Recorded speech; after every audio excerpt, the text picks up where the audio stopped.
Hello, weekly challengers. Welcome to the weekly challenge.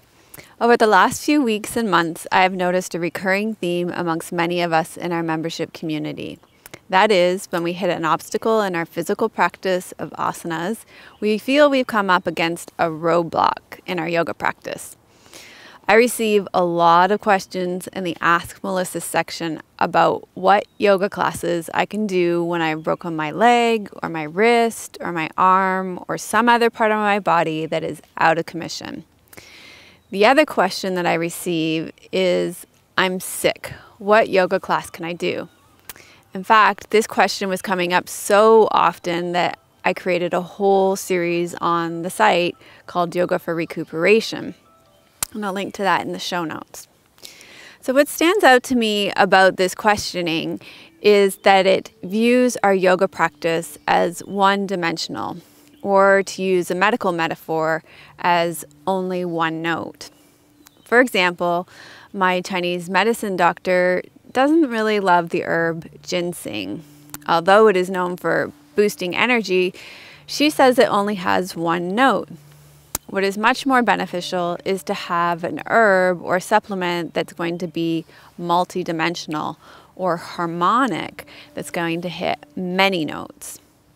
So the same is true for our yoga practice. When we rely solely on the physical form of our yoga practice to sustain us, that's only one note.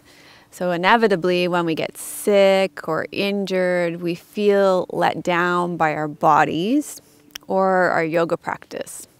Alternatively, when our yoga practice is harmonic and multidimensional, our practice can be sustained and nourishes us like a good herbal remedy in the many changing circumstances and ups and downs of our life.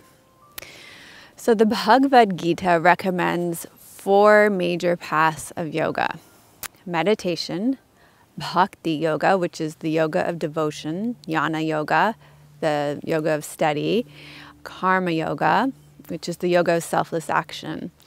And together, these paths of yoga, they create a beautiful harmony in our practice. So my quote for you this week is a quote by Mahatma Gandhi, which is, "Truth is one, but the paths are many." So this week, we're going to practice many paths to make our practice harmonic.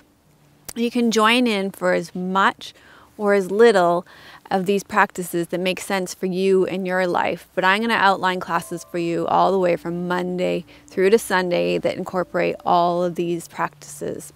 So on Monday, I've got a bhakti yoga class for you, a yoga of devotion practice, which is dasya bhav, the attitude of humility. And it's just a class that's just under 30 minutes. On Tuesday, Amanda has loaded some new Take 5 videos, and so I chose her Take 5 video on the meditation on your breath. And so that's a 5-minute meditation that you can do so that you've got a well-rounded practice that includes meditation. On Wednesday, we're going to look at a 40-minute class on karma yoga so that you can understand what this yoga of selfless action is, and it's a kundalini kriya. Thursday, I'm going to encourage you to delve into jnana yoga and choose a yoga text to study.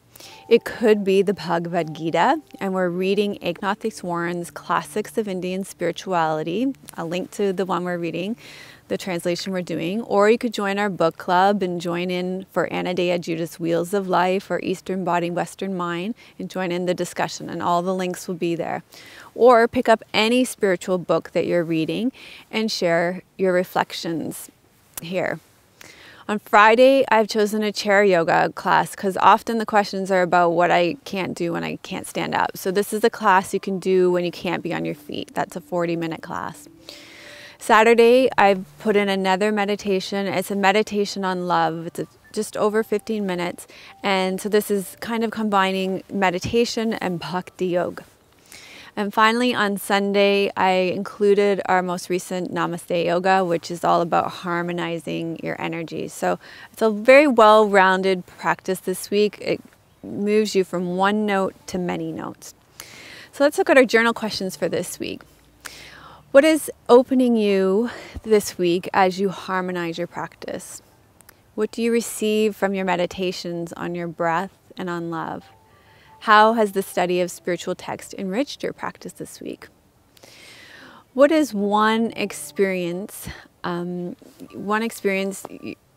you have of yourself practicing karma yoga this week? And what does a practice of devotion mean to you? Let's open a dialogue this week that will motivate, inspire, and help you stay committed to a harmonic yoga practice. One that will plug you into your community of support of like-minded yogis from all around the world and allow us to help you to stick with your yoga practice and progress and deepen and harmonize your practice. Let us help you to be accountable to your friends in this community. Being part of our community happens all throughout the week, so join in with your friends and like-minded yogis from all around the world. Here's the call to action. Respond to this thread in the weekly challenge. Even if you've never posted on the forum before, take a chance and respond this time. Your response is valuable. When you take the time to respond, we all learn and grow together. So leave a comment and be part of this conversation about harmonizing your practice. I look forward to harmonizing our practice this week and discussing our awareness and insights together.